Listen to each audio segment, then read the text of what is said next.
कानाकोपऱ्यातील विविध समस्यांचा पाठपुरावा करणाऱ्या निर्भीड, निपक्षपाती आणि सामान्य माणसाच्या हाकेला साथ देणाऱ्या MCN न्यूज मराठी लोकप्रिय वृत्तवाहिनीला 11व्या वर्धापन दिनाच्या लाख लाख शुभेच्छा।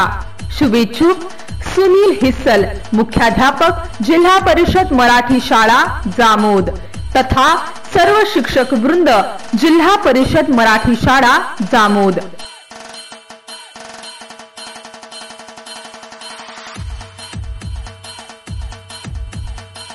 MCN न्यूज मराठी बातम्या आणि जाहिरातीकरिता संपर्क आकाश उमाळे, जामोद। संपर्क क्रमांक 77 67 90 00 47।